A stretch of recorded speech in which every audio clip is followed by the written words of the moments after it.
नमस्कार मित्रांनो, माझं नाव प्रशांत सोनवणे आणि स्वागत आहे तुमचं माझं युट्यूब चॅनल आयटी इन्स्ट्रक्टर प्रशांतवरती. मित्रांनो, आपण इलेक्ट्रिशियनच्या विद्यार्थ्यांसाठी निमीची मोस्ट इम्पॉर्टंट क्वेश्चन सिरीज चालू केली होती.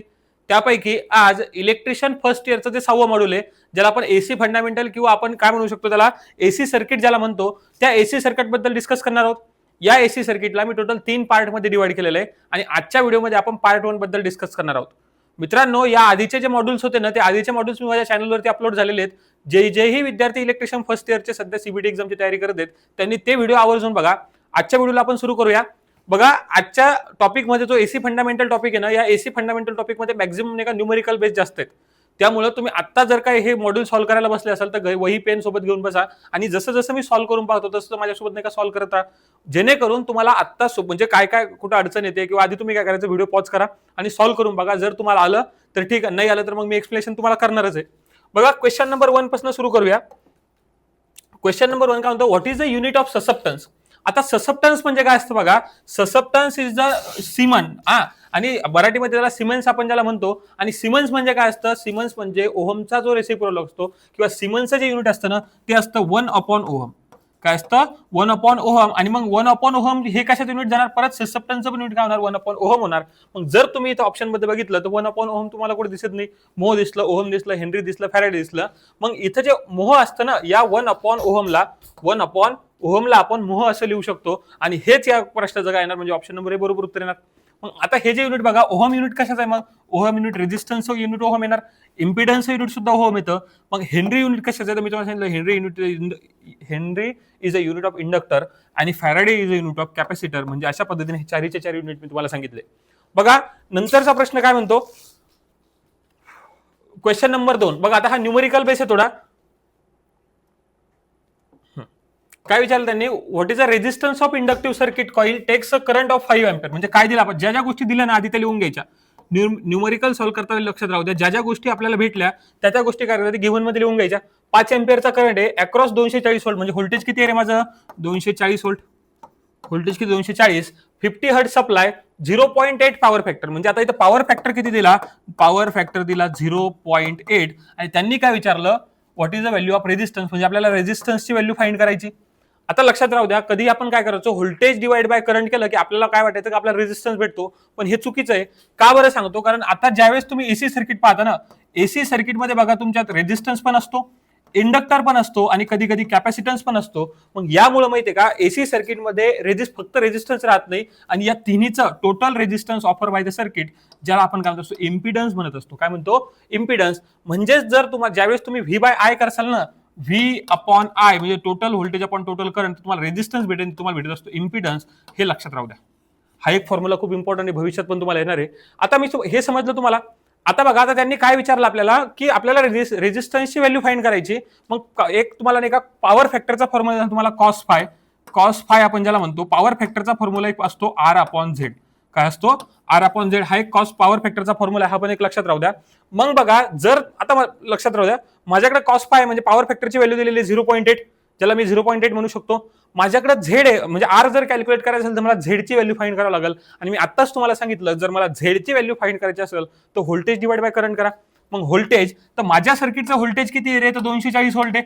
माझ्या सर्किटचं व्होल्टेज किती 240 आणि माझ्या सर्किटमधला टोटल करंट किती आहे, तर टोटल करंट आहे 5. आणि जर मी याच्यातून झेड कॅल्क्युलेट करायला घेतला तर झेड इज इक्वल टू बघा 5×20 म्हणजे किती झाले, 5×20 उरले 4 आणि 8×45 म्हणजे झेड इज इक्वल टू 48 आला का माझा.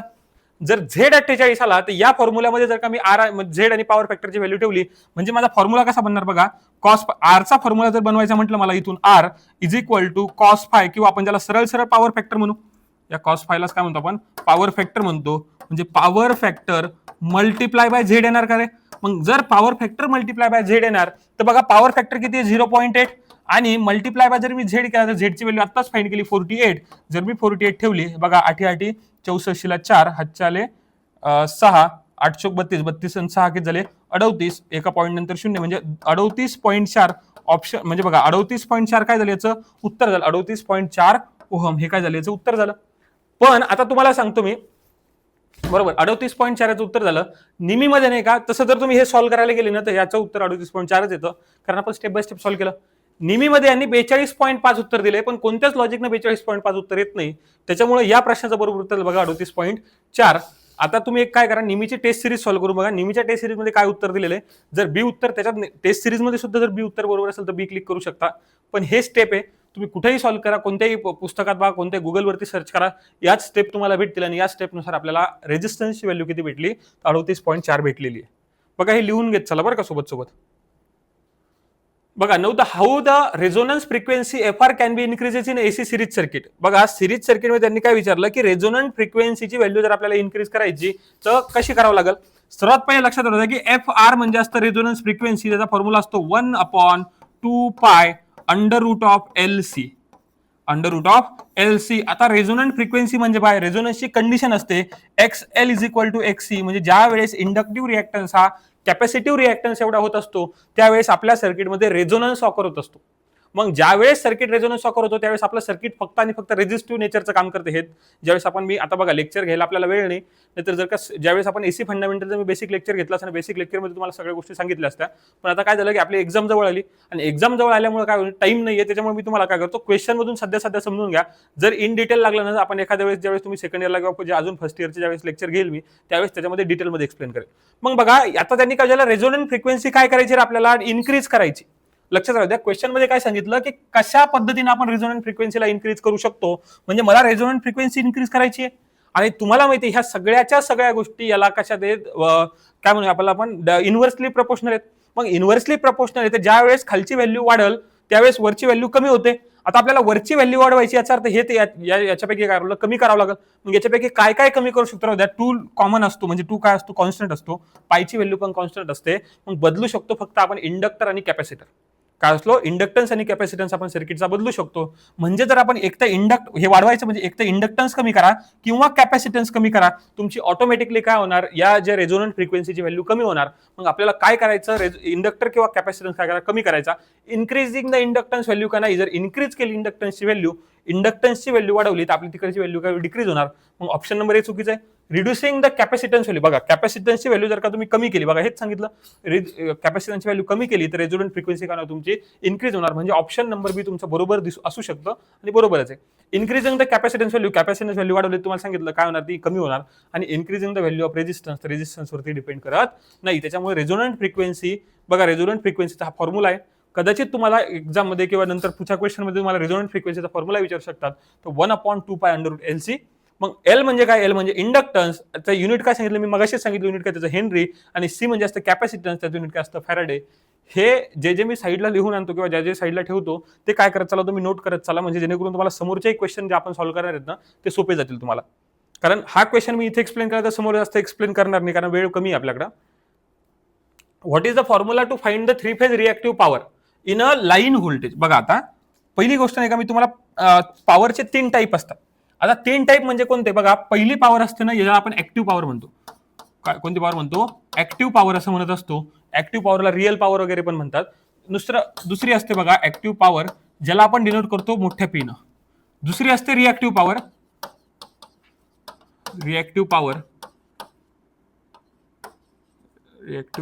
आणि तिसरी असते ऍपरंट पॉवर. तिसरी कोणती असते, ऍपरंट पॉवर. मग आता लक्षात राहू द्या, ऍक्टिव्ह पॉवरला डिनोट केलं पी न, रिएक्टिव्ह पॉवरला क्यू न डिनोट करत असतो आणि ऍपरंट पॉवरला एस न डिनोट करतो. मग या ऍक्टिव्ह पॉवरचा जो फॉर्म्युला असतो ना, ऍक्टिव्ह पॉवरचा फॉर्म्युला असतो VI cos φ. सिंगल फेज साठी बोलून राहिलो मी. नंतर कशासाठी सांगितलं मी तुम्हाला, सिंगल फेज सर्किटसाठी ऍक्टिव्ह पॉवरचा फॉर्म्युला असतो VI cos φ, युनिट असतं त्याचं वॅट. बघा याचा फॉर्म्युला असतो VI sin φ, याचं युनिट असतं VAR व्होल्ट एम्पियर रिएक्टिव्ह. आणि याचा युनिट बघा हा असतो, एक तर याचे 2 फॉर्म्युले म्हणतात बघा, याला आपण एस न डिनोट करतो, एस √P² + Q² किंवा S V × I, ज्याला आपण व्होल्ट एम्पियर न डिनोट करतो. असे 3 पॉवर म्हणतात. आता लक्षात राहू द्या, जर तुमच्याकडे 3 फेज विचारला ना तर 3 फेज मध्ये सुद्धा 2 क्वांटिटी येतात. 3 फेज मध्ये एक असतं, एकाला म्हणायचं फेज. जर काय विचारलं तुम्हाला फेज पॉवर काय, जर तुम्हाला पॉवर म्हणजे फेजची पॉवर काढायची असेल तर बघा पी फेज, याला आपण काय म्हणू, सरळ याच्या काय करायचं, मल्टिप्लाय बाय 3 करायचं, VI cos φ. नंतर म्हणता हा VI म्हणजे काय Q = VI बघा 3 ने मल्टिप्लाय करा, कारण फेज क्वांटिटी आहे व्ही आय साइन फाय आणि S is equal to 3 into V into I. आता बघा हे जे सगळे 3 ने मल्टिप्लाय केलं हे कशासाठी सांगितलं मी तुम्हाला, फेजवाल्या क्वांटिटीसाठी. जर तुमची क्वांटिटी लाईनवाली असेल, मी काय सांगितलं, लाईनची पॉवर तुम्हाला कॅल्क्युलेट करायची असेल, लाईन असेल तर याच्यासमोर काय करायचं, 3 न लावता √3 करावं लागतं.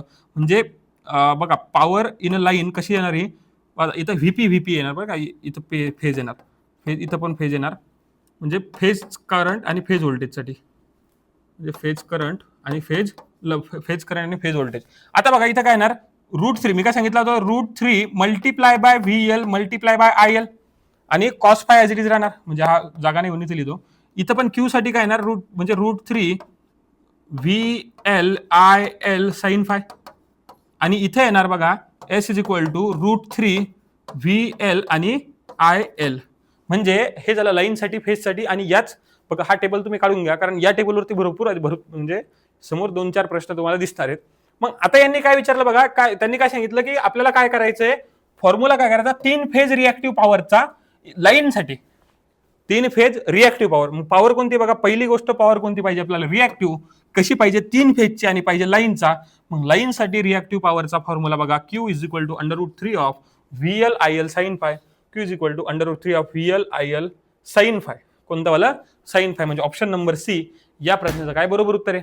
मग अशा पद्धतीनं तुम्ही आता समोर याच्यावरती प्रश्न म्हणजे सिंगल फेज साठी, 3 फेज साठी, 3 फेज साठी पण फेज क्वांटिटी असतील तर, आणि 3 फेज साठी सुद्धा लाईन क्वांटिटी असतील तर, हे सगळे काहीतरी फॉर्म्युले तुम्ही लिहून घ्या. नंतर बघा, what is the main cause of below 0.5 lagging power factor. आता बघा त्यांनी काय म्हटलं की मेन कारण काय आहे, 3 फेज सिस्टम मध्ये 0.5 पेक्षा कमी पॉवर फॅक्टरचं मुख्य कार्य म्हणजे मुख्य कारण काय असतं. काय होतं माहिती का, ज्या वेळेस आपल्याला 3 फेजचं सर्किट असतं ना, त्या 3 फेजच्या सर्किटमध्ये नाही का आपल्याला पॉवर फॅक्टर युनिटीच्या जवळपास ठेवावा लागतो. मग जर पॉवर फॅक्टर युनिटी नसते याचं कारण काय असतं माहिती का, सर्वात जास्त ज्यावेळेस तो इंडक्टिव्ह लोड असतो, जसं आपल्या फॅक्टरीमध्ये वगैरे 3 फेज इंडक्शन मोटर असतात, हे जे इंडक्टिव्ह लोड असतो, या इंडक्टिव्ह लोडमुळे काय होत असतं, पॉवर फॅक्टर काय होतो, ड्रॉप होतो. आणि हेच कारण असतं की म्हणजे जे सर्किटमध्ये असलेली जी इंडक्टिव्ह लोड, आणि इंडक्टिव्ह लोड कशामुळे असतो, रिएक्टिव्ह पॉवरमुळे असतो. मग जो रिएक्टिव्ह पॉवर जर का सर्किटमध्ये तुमच्या जास्त झाली तर तुमचा पॉवर फॅक्टर ऑटोमॅटिकली काय होतो, कमी होतो. मग त्यांनी ते ड्यू टू फ्लक्च्युएशन ऑफ व्होल्टेजच्या फ्लक्च्युएशनमुळे नाही, true power due to resistive load. True power मी तुम्हाला सांगितलं तर ट्रू पॉवर म्हणजे ज्याला आपण काय म्हणतो, ऍक्टिव्ह पॉवर म्हणतो, ज्याला रिअल पॉवर ज्याला म्हणतो ना. मग रेझिस्टिव्ह लोडमुळे का नाही, reactive power due to inductive load. म्हणजे इंडक्टिव्ह लोड जो असतो त्या इंडक्टिव्ह लोडमध्ये कोणती पॉवर असते, कोणत्या पॉवरमुळे असतो, रिएक्टिव्ह पॉवरमुळे असतो. आणि हेच कारण असतं ज्याच्यामुळे काय असतो, पॉवर फॅक्टर कमी होतो. मग बघा पॉवर फॅक्टर बघा, reactive load due to more capacitive पॉवरमुळे ऍक्टिव्ह पॉवर जास्त असते. आणि कॅपॅसिटिव्ह जर का सर्किटमध्ये लोड असेल तर कॅपॅसिटिव्ह लोडमुळे नाही का सर्किटचा पॉवर फॅक्टर इम्प्रूव्ह होत असतो. यांनी विचारलं आपल्याला पॉवर फॅक्टर कमी असण्याचं कारण काय, तर पॉवर फॅक्टर कमी असण्याचं कारण option number C, reactive power due to more inductive load. नंतर बघा, what is the current in a neutral conductor of a 3 phase unbalanced load in a star connected system. आता बघा स्टार कनेक्टेड सिस्टम त्यांनी काय विचारलं, load कसा आहे तुमचा, अनबॅलन्स लोड आहे. आणि त्यांनी काय विचारलं, आपला असंतुलित म्हणजे अनबॅलन्स आहे. आता लक्षात होता 2 प्रकारचे लोड असतात. जर स्टार कनेक्टेड असेल, स्टार कनेक्टेडला एक न्यूट्रल असतो. जर स्टार कनेक्टेड सिस्टम असेल तर स्टार कनेक्टेड सिस्टम मध्ये काय असतं, बॅलन्स लोड. कोणतं असतं, बॅलन्स लोड. आणि या जो बॅलन्स लोड असतो ना, या बॅलन्स लोड मध्ये म्हणजे बॅलन्स कंडिशन मध्ये न्यूट्रल मधून जाणार I neutral is equal to 0 असतो, कारण तो लोड बॅलन्स असतो. आणि लोड बॅलन्स असल्यामुळे सगळ्याच्या सगळा करंट हे आपापल्या 3 फेज मध्येच राहतो, न्यूट्रल मधून करंट जात नाही. मग जर समजा तुमचा लोड, आता दुसरी कंडिशन येते की तुमचा लोड जरा अनबॅलन्स आहे. कसा आहे, अनबॅलन्स. जर लोड अनबॅलन्स असेल ना, तर अनबॅलन्स लोड मध्ये काय होतं माहितीये का, आता आपल्याला काय वाटतं की क्रिचॉफ्सने काय सांगितलं होतं की न्यूट्रल मधून जाणारा करंट 3 फेजचे ऍडिशन करा आणि सरळ सरळ तो न्यूट्रल मधून जाणारा करंट राहील, कारण तेच वाटतं ना. पण ऍक्च्युअल मध्ये काय असतं की ज्या वेळेसही आपण इथं ऍडिशन करतो ना, इथं ऍडिशन जी होत असते ना, ही व्हेक्टर समेशन होते. कोणती होते, व्हेक्टर समेशन. आता व्हेक्टर समेशन म्हणजे काय, ज्याच्यामध्ये मॅग्निट्यूड दाखवली जाते, सोबत डायरेक्शन सुद्धा मॅटर करते. आता डायरेक्शन म्हणजे काय असतं, ज्यावेळेस बघा मी तुम्हाला सांगितलं होतं फेज डिस्प्लेसमेंट असते. प्रत्येक फेज हा 120 डिग्री फेज डिस्प्लेस केलेला असतो. आणि त्यावेळेस आपण या तिन्ही याची जर का व्हेक्टर ऍडिशन केली, ज्यावेळेस फेज डिस्प्लेसमेंट धरून जर का ऍडिशन केली असती, जर ऍडिशन आपण केली कशामध्ये, अनबॅलन्स लोडची, तर जो म्हणजे बघा आता 3 फेज असतील, 3 फेज मध्ये काहीतरी करंट जात असेल. एक्झाम्पल पकडलं, आर फेज मधून समजा 1 अँपिअर करंट चालला, वाय फेज मधून 2 अँपिअर चालला, आणि बी फेज मधून किती चालला, परत किती 3 अँपिअर करंट चालला. तर मग न्यूट्रल मधून जाणारा करंट किती राहतो, यांची जर का व्हेक्टर ऍडिशन केली ना आपण, तर न्यूट्रल मधून जाणारा करंट हा नेहमी लक्षात राहू द्या, ज्याही फेज मध्ये सर्वात कमी करंट आहे ज्याही फेजमध्ये काय सर्वात कमी करंट आहे त्याच्यापेक्षा सुद्धा कमी करंट कशातून जात असतो, न्यूट्रल मधून जात असतो. ही अनबॅलन्स लोडची काही एक प्रॉपर्टीज आहे. मग आता ऑप्शन बघा, no current will flow from, no current will flow, current वाहणार नाही का रे? करंट वाहणार कधी लोड जर का अनबॅलन्स. सर ही कंडिशन उत्तर कधी बरोबर असतं? ज्यावेळेस लोड बॅलन्स असता, पण आपला लोड अनबॅलन्स आहे. The algebraic summation of current, नाही अल्जेब्रिक समेशन कधी होते? जर का फक्त रेजिस्टिव्ह लोड असता तुमचा तर अल्जेब्रिक समेशन झाली असते. पण आता मी काय सांगितलं, एक तर इंडक्टर कॅपॅसिटर पण येतं आणि सोबत सोबत आपली पॉवर 3 फेजची आहे आणि फेज डिस्प्लेसमेंट असतं प्रत्येक याच्यामध्ये. मग हे ऑप्शन तर येणार नाही. The algebraic summation of current in two phase, algebraic summation पण येणार नाही. बघा, lesser than the lowest current of any of the phases, म्हणजे कोणत्याही एका फेज मधील सर्वात कमी प्रवाहापेक्षा सुद्धा कमी. म्हणजे जर का एका फेज मध्ये मी 1 पकडलं, 1 पेक्षा सुद्धा कमी करंट कशातून जात असतो? न्यूट्रल मधून जात असतो. म्हणून तुम्ही जर बघितलं असेल ना अंडरग्राऊंड केबल वगैरे मध्ये बघा, आपण जे फेज वायर असतो त्या फेज वायर पेक्षा जो आपला न्यूट्रलचा वायर नसतो का, न्यूट्रलचा वायर ऑलवेज काय असतो? लहान वापरला जातो. का वापरला जातो? जर बॅलन्स लोड असेल तर एक तर करंटच जात नाही, आणि अनबॅलन्स असला तरी खूप कमी प्रमाणात करंट त्या लोड मधून म्हणजे त्या तारातून जात असतो, म्हणून आपण कमी जाडीचा वायर तिथे वापरत असतो. क्वेश्चन नंबर 7 बघा, कॅल्क्युलेट द ॲपरंट पॉवर. आता पॉवर कोणती कॅल्क्युलेट करायची आपल्याला? Apparent power. आता ॲपरंट पॉवर म्हणजे काय असतं रे? ऍक्टिव्ह, रिॲक्टिव्ह आणि ॲपरंट. म्हणजे आपल्याला एस कॅल्क्युलेट करायची. काय कॅल्क्युलेट करायची? एस. जे वाक्य तुम्हाला दिसतं ते काय करायचं? लिहून घ्यायचं. मग बघा इथं काय दिलं त्यांनी, 3 phase 415 volt 50 volt star system, the line current is 16 ampere. IL दिला 16 एम्पियर. सोबत सोबत बघा VL दिला, काय दिला? VL किती दिला? 415 व्होल्ट, 415 व्होल्ट. आणि पॉवर फॅक्टर किती दिला? 0.8. म्हणजे पॉवर फॅक्टर ज्याला आपण म्हणू power factor is equal to 0.8 दिला. आता काय कॅल्क्युलेट करायचं आपल्याला? Calculate the apparent power. Apparent power म्हणजे एस. मग एसचा फॉर्म्युला मी आता तुम्हाला मागे लिहून दिला. एस म्हणजे काय असतं? आता √3 आहे, म्हणजे मी तुम्हाला एस इज इक्वल टू √3. हाच फॉर्म्युला √3 VL IL. म्हणजे S is equal to √3 VL IL. तर आपल्याला काय कॅल्क्युलेट करायचं? ॲपरंट पॉवर कॅल्क्युलेट करायची.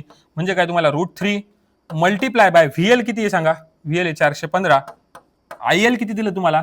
IL दिलं 16. 415 मल्टिप्लाय बाय 16. म्हणजे जर तुम्ही याचं कॅल्क्युलेशन जर का केलं, हे बघा आता √3 ची व्हॅल्यू किती असते माहिती का? √3 ला आपण 1.732 असं वगैरे लिहिता येतं. तसं √2 ची व्हॅल्यू असते 1.42. तसं √3 ची व्हॅल्यू असते 1.73. आणि जर तुम्ही 1.73 मल्टिप्लाय बाय 415 मल्टिप्लाय बाय 16 केलं तर अप्रॉक्सिमेट 11,499 येतं. किती आलं? 11,499. हे व्होल्ट एम्पियर मध्ये आलं. आणि जे सगळेच्या सगळे युनिट जर तुम्ही बघितले असेल तर किलो व्होल्ट एम्पियर मध्ये. मग व्होल्ट एम्पियरला किलो व्होल्ट एम्पियर मध्ये कन्वर्ट करायचं असेल तर याला डिवाइड बाय 1000 करावं लागतं. Divide by 1000. मग याला डिवाइड बाय 1000 केलं की 1, 2, 3 पॉईंट इथं सरकणार. म्हणजे याचं उत्तर येणार 11.49. जवळपास 11.5 इतकं याचं उत्तर काय येणार? एम्पियर एवढा करंट, म्हणजे एम्पियर एवढी 11.5 VA व्होल्ट एम्पियर एवढी पॉवर. आता KVA म्हणजे किती येणार? 11.5 KVA एवढी पॉवर कशात राहणार? तुमच्या सर्किटमध्ये राहणार. मग आता जर तुम्ही इथं बघितलं असेल ना बघा, इथं तुम्हाला पॉवर फॅक्टर एक्स्ट्रा मध्ये दिलेला आहे. मग आता इथं पॉवर फॅक्टरचं काम नाही पडलं. कधी कधी तुम्हाला क्वेश्चन मध्ये अशा सुद्धा क्वांटिटी दिसतात की ज्याचं काम नाही पडत, जसं फ्रिक्वेन्सी. प्रत्येक याच्यामध्ये फ्रिक्वेन्सी आहे. आता इथं काय पॉवर फॅक्टर दिला आहे, तर पॉवर फॅक्टरचं काही काम पडलं का आपल्याला? नाही, कारण आपल्याला ॲपरंट पॉवर विचारली होती आणि ॲपरंट पॉवर मध्ये कॉस फाय येत नाही. जर ऍक्टिव्ह पॉवर विचारली तर ऍक्टिव्ह पॉवरच्या फॉर्म्युलामध्ये VI कॉस फाय आलं असतं. पण इथं आपल्याला ॲपरंट विचारली म्हणून ॲपरंट पॉवरचा फॉर्म्युला वापरला. आणि ह्या सगळा फॉर्म्युला मी तुम्हाला आधीच्या क्वेश्चन मध्ये लिहून दिलेला आहे. मग त्याच्यानुसार काय केलं आपण? फक्त आता कॅल्क्युलेशन केलेलं आहे. अशा पद्धतीनं क्वेश्चन नंबर किती आहे? 7चं ऑप्शन नंबर बी काय आहे? बरोबर उत्तर राहणार. क्वेश्चन नंबर 8 बघा, what will be the readings of 2 wattmeter W1 and W2 in a 3 phase power measure if a power factor is 0. Power factor किती आहे? 0. आता लक्षात राहतो, मी तुम्हाला एक 2 कंडिशन सांगतो. ज्या वेळेस आपण काय करतो 3 फेज पॉवर मध्ये ज्यावेळेस पॉवर मोजतो ना, तर पॉवर मोजताना बघा एक समजा एक वॅटमीटर W1 आहे आणि एक वॅटमीटर W2 आहे. आता काय आहे, जर समजा या वॅटमीटरची रीडिंग समजा यानं 20 वॅट एवढी पॉवर मोजली, एक्झाम्पल पकडलं 20, आणि यानं सुद्धा 20 मोजली. जर दोन्ही पण काय रीडिंग सेम आहेत आणि दोन्ही पण काय पॉझिटिव्ह आहे, तर अशा वेळेस जो पॉवर फॅक्टर असतो ना, तो पॉवर फॅक्टर असतो म्हणजे पॉवर फॅक्टर जो असतो हे लिहून ठेवा, पॉवर फॅक्टर असतो युनिटी. पॉवर फॅक्टर काय असतो? युनिटी पॉवर फॅक्टर असतो. याच्याच उलट समजा एका पॉवर फॅक्टरनं 20 मोजली, दुसऱ्याही पॉवर फॅक्टरनं 20 मोजली, पण पहिल्या पॉवर फॅक्टरनं पॉझिटिव्ह मोजली आणि दुसऱ्या पॉवर फॅक्टरनं निगेटिव्ह मोजली. मी काय सांगितलं? पहिल्यानं पॉझिटिव्ह मोजली आणि दुसऱ्या निगेटिव्ह. बघा मॅग्निट्यूड सेम आहे, जर फक्त काय झाली तुमची साईन अपोजिट असेल, अशा वेळेस जी पॉवर फॅक्टर असतो ना, पॉवर फॅक्टर असतो 0 पॉवर फॅक्टर.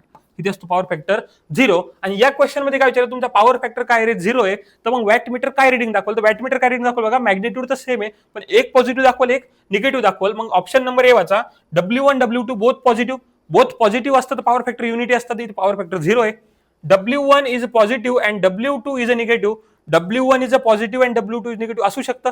नंतर बघा तिसरा प्रश्न काय म्हणतो, W1 and W2 are equal, W1 and W2 are equal but opposite in sign. म्हणजे बघा हे मोस्ट करेक्ट आहे. आता दुसरं वाला का नाही मी सांगतो, W1 पॉझिटिव्ह, मला सांगा W1 पॉझिटिव्ह तर पॉझिटिव्ह 20 आहे समजा आणि W2 इज निगेटिव्ह, मग -30 पण असू शकत होता ना. यांनी सांगितलं का मॅग्निट्यूड सेम आहे, नाही. तर तिसऱ्या याच्यामध्ये त्यांनी अजून क्लिअर केलं बघा, W1 and W2 are equal, 20 आहे आणि अपोजिट इन साइन म्हणजे एकाची पॉझिटिव्ह दुसऱ्याची निगेटिव्ह आहे. तर ऑप्शन नंबर काय येणार या प्रश्नाचं बरोबर उत्तर ऑप्शन नंबर सी. आता समोर तुम्हाला सेम प्रश्न आहे तर सेम दुसऱ्याच्यात काय विचारलेलं तुम्हाला, जर समजा रिडिंग दोन्ही वॅटमीटर सेम दाखवले त्याचा पॉवर फॅक्टर काय राहणार, त्याचा पॉवर फॅक्टर युनिटी राहणार. आता पॉवर फॅक्टर 0 होता म्हणून रिडिंग काय राहतात त्याच्या अपोजिट राहतात. आणि हे नाही का मी डिटेल याच्यात चार्ट नाही का तुम्हाला ज्यावेळेस आपण मेजरमेंट चॅप्टर शिकू ना, त्या मेजरमेंट चॅप्टरमध्ये मी डिटेलवाला चार्ट लिहून देईल तुम्हाला. बघा क्वेश्चन नंबर 9 काय म्हणतो, what is the maximum value off voltage for 240 volt RMS, VRMS दिलं. आता बघा तुम्हाला जर एसी फंडामेंटल तुम्ही व्यवस्थित बघितलं असेल तर VRMS असतं, VRMS इज इक्वल टू असतं VM अपॉन √2, VM अपॉन √2. हा नाही का फॉर्म्युला आहे VRMS चा. मग आता हा फॉर्म्युला VRMS चा पण आपल्याला त्यांनी काय कॅल्क्युलेट करायचं, what is the maximum value म्हणजे VM कॅल्क्युलेट करायचा. मग तुम्हाला सांगितलं मी जर VM तुम्हाला कॅल्क्युलेट करायचं असेल तर सगळ्यात पहिले VRMS as it is VRMS multiply मध्ये जाणार हा √2 म्हणजे √2 मल्टिप्लाय मध्ये गेला. मग VM चा फॉर्म्युला काय झाला, VRMS अपॉन √2. मग RMS ची व्हॅल्यू किती बघा, जर RMS ची व्हॅल्यू बघितलं 240 आहे म्हणजे 240 multiply by √2.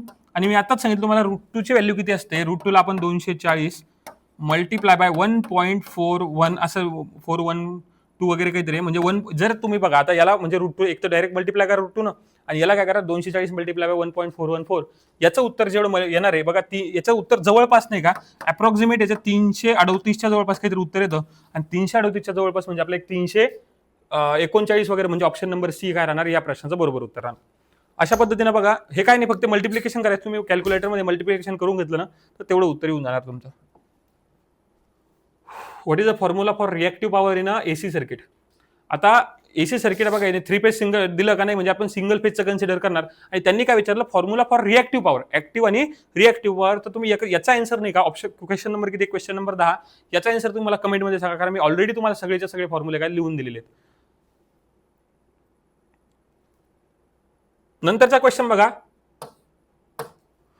Calculate the impedance of the circuit. R is equal to दिलं 5 ohm, XL is equal to दिलं 36 ओहम आणि XC इज इक्वल टू दिलं 24 ओहम. तर आपल्याला काय करायचं, R कॅल्क्युलेट करायचं. R म्हणजे काय, Z म्हणजे काय असतं बघा, कॅल्क्युलेट द इम्पिडन्स, इम्पिडन्स म्हणजे काय असतं Z.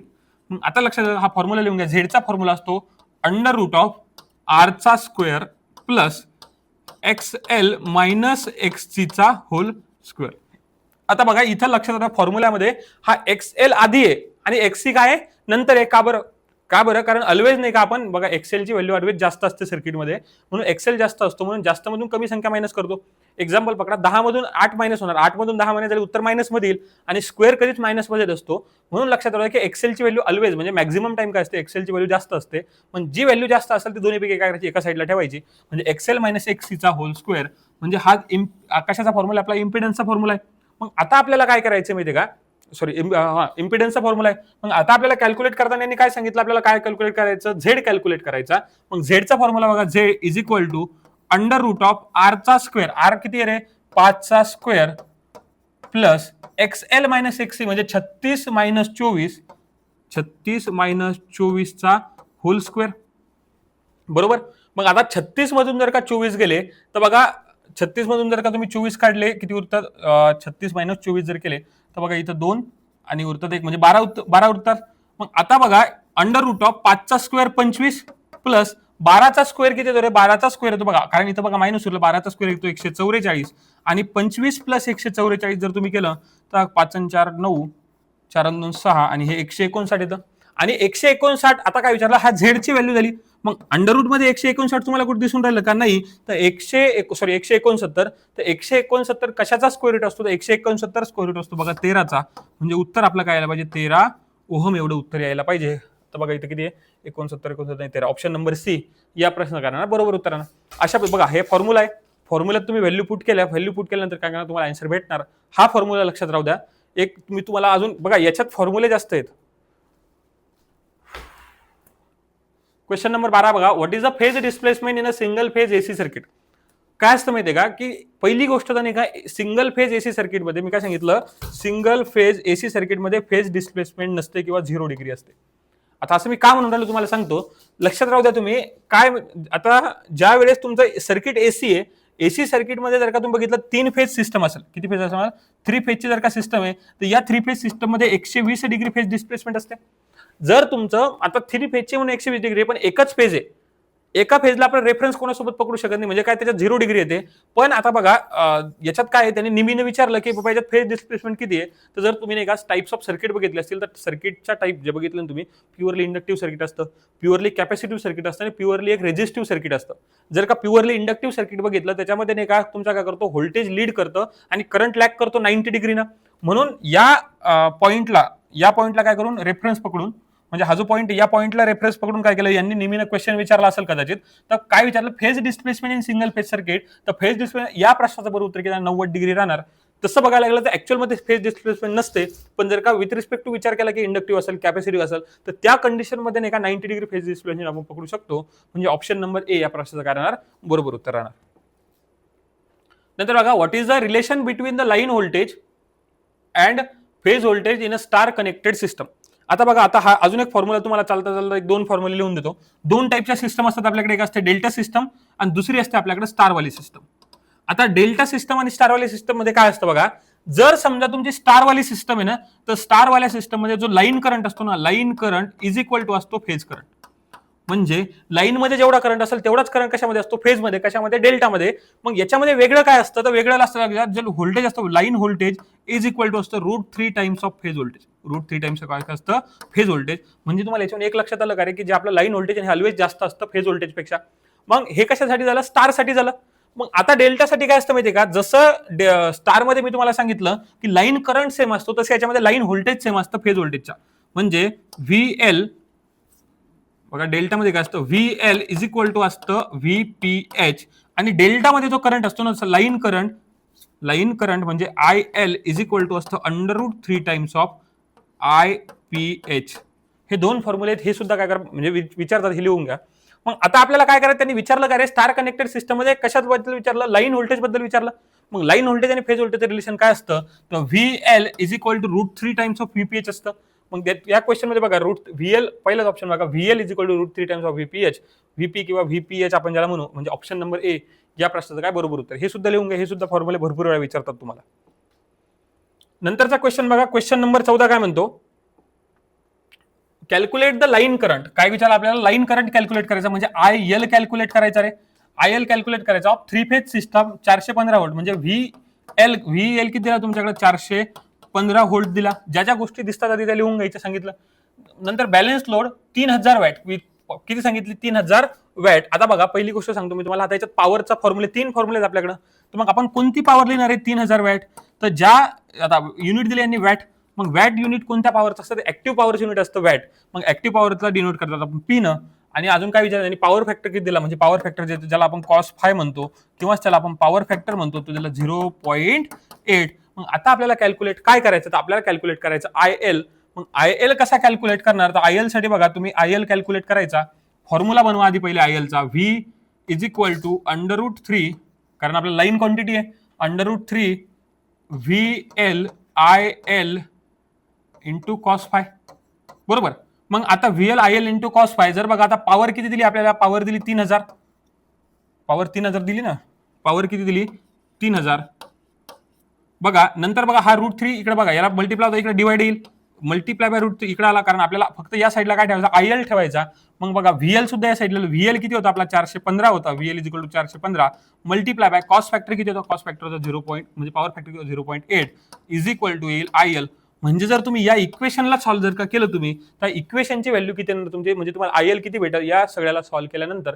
मग आता सॉल्व्ह कसं करायचं बघा, मी हे स्टेप बाय स्टेप इथे लिहिलेलं आहे. डायरेक्ट व्हॅल्यू सांगतो तुम्हाला, याची व्हॅल्यू ते 5.21. आता हे सॉल्व्ह करणार बघा, एवढा तर वेळ नाही आपल्याकडं, तेव्हा काय करा, तुम्ही कॅल्क्युलेटरमध्ये सॉल्व्ह करा. 5.217 एवढी काय येणार, अँपियर एवढा करंट येणार. म्हणजे ऑप्शन नंबर बघायचा, ऑप्शन नंबर बी काय आहे, 5.2 एवढा ऑप्शन आहे. म्हणजे याचा ऑप्शन नंबर करेक्ट ऑप्शन करणार, ऑप्शन नंबर बी या प्रश्नाचं बरोबर उत्तर राहणार. कसं कॅल्क्युलेट करायचं याच्यापेक्षा महत्त्वाचं काय म्हणजे नेमका तुमचा फॉर्म्युला तिथं कोणता वापरायचा. आता हे कुठं डिसाईड होत असतं फॉर्म्युला कुठं वापरायचं, की नेमकं तिथं कोणती पॉवर दिलेली आहे.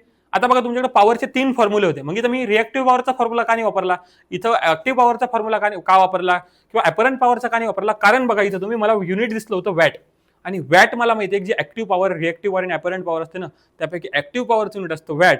म्हणून मी ऍक्टिव्ह पॉवरवाला इथं फॉर्म्युला वापरला. आणि त्यातल्या त्यात √3 वाला का वापरला, कारण इथं लाईन क्वांटिटी दिसल्या. जर काही फेज क्वांटिटी असते ना, फक्त 3 मल्टिप्लाय बाय केलं असतं. त्याच्यामुळे हे फॉर्म्युले कुठं वापरायचे, कधी वापरायचे लक्षात राहू द्या.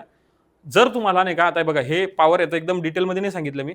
जर तुम्हाला डिटेलमध्ये एकदम स्टेप बाय स्टेप पूर्ण एक सेपरेट लेक्चर पाहिजे असेल, ज्याचे ते फॉर्म्युले पण सांगितले, नंतर पॉवर पण एक्सप्लेन केली, तर ते काय करा, तुम्हाला खाली कमेंट बॉक्समध्ये नाही का की बाबा पॉवरवरती लेक्चर असं काहीतरी कमेंट करा. मग आपण काय करू, जर वेळ भेटला तर सेपरेट ज्या 3 टाईपच्या पॉवर असतात आणि त्या कशा तुम्ही ओळखायला पाहिजे, त्याचे वेगवेगळे नावं कोणते असतात, फॉर्म्युले कसे लक्षात ठेवायचे शॉर्ट ट्रिकनं, ते पण मी तुम्हाला काय करेल त्या लेक्चरमध्ये सांगेल. बघा नंतरचा प्रश्न काय, what is the power factor of a 3 phase power measure of a 2 wattmeter showing equal reading. आता मी तुम्हाला ते सांगितलं बघा, काय सांगितलं की 2 वॅटमीटर आहेत, 2 वॅटमीटरनं एक समजा वॅटमीटर आणि दुसरा वॅटमीटर, हे दोघे रिडिंग सेम दाखवून राहिले. त्यांनी साईन पण बदलली का नाही, सेम. म्हणजे हा जर 40 दाखवत असेल, हा सुद्धा 40 दाखवायला लागला. हा 30 दाखवत असेल, हा सुद्धा 30 दाखवायला लागला. बघा रिडिंग पण, म्हणजे रिडिंग तर सेमच आहे, सोबत सोबत साईन पण सेम आहेत. आणि मी तुम्हाला कंडिशन पहिलेही सांगितलं, जर का 2 वॅटमीटर सेम रिडिंग दाखवत असतील तर त्यावेळेस तुमचा पॉवर फॅक्टर युनिटी असतो. पॉवर फॅक्टर काय असतो, युनिटी असतो. जर का यांची साईन अपोजिट असते, पॉवर फॅक्टर 0 आला असता. पण त्यांनी काय विचारलं की इक्वल रिडिंग जर दाखवत आहे तर तुमचा पॉवर फॅक्टर युनिटी असतो. म्हणजे ऑप्शन नंबर बी या प्रश्नाचं बरोबर उत्तर आहे. बघा याच्या मागे सुद्धा काही लॉजिक नाही, हे तुम्हाला लक्षातच ठेवणं आहे. अशा पद्धतीने बघा आजच्या लेक्चरमध्ये आपण जवळपास टोटल 15 प्रश्न बघितले. आणि या 15 प्रश्नापैकी म्हणजे जवळपास या 15 प्रश्न सॉल्व्ह करण्यासाठी आपल्याला भरपूर वेळ लागला. वेळ याच्यासाठी लागला कारण मी काय केलं, जेवढेही क्वेश्चन समजा आपल्यासाठी नवीन होते किंवा तुमच्यासाठी नवीन होते, ते स्टेप बाय स्टेप सॉल्व्ह करून देण्याचा प्रयत्न केला. आणि इच अँड एव्हरी फॉर्म्युला, जेवढाही फॉर्म्युला तुम्हाला रिक्वायर्ड आहे या समोरच्या लेक्चरसाठी म्हणा किंवा आत्ताच्या लेक्चरसाठी, सगळेच्या सगळे फॉर्म्युले सुद्धा मी तुम्हाला लिहून दिले. अशाच पद्धतीने आपण जो याचा पार्ट 2 येणार, एसी फंडामेंटलचा पार्ट 2 आणि एसी फंडामेंटल पार्ट 3, 3 पार्टमध्ये याला डिवाइड केलेलं आहे. तिन्हीच्या तिन्ही पार्टमध्ये आपण एकदम डिटेलमध्ये एक्सप्लेनेशन बघणार आहे. जर याच्यावरती सेपरेट व्हिडिओ मी तुम्हाला जसं या व्हिडिओमध्ये सांगितलं, जर का तुम्हाला सेपरेट थेरी लेक्चर पाहिजे असतील, जर माझ्याकडनं पॉसिबल झालं, तुम्ही कमेंट करा. जर पॉसिबल झाला माझ्याकडनं या सगळ्यात वेळ काढून, जर का मॉड्यूल्सच्या मध्ये जर का पॉसिबल झालं, मी तेही लेक्चर बनवेल.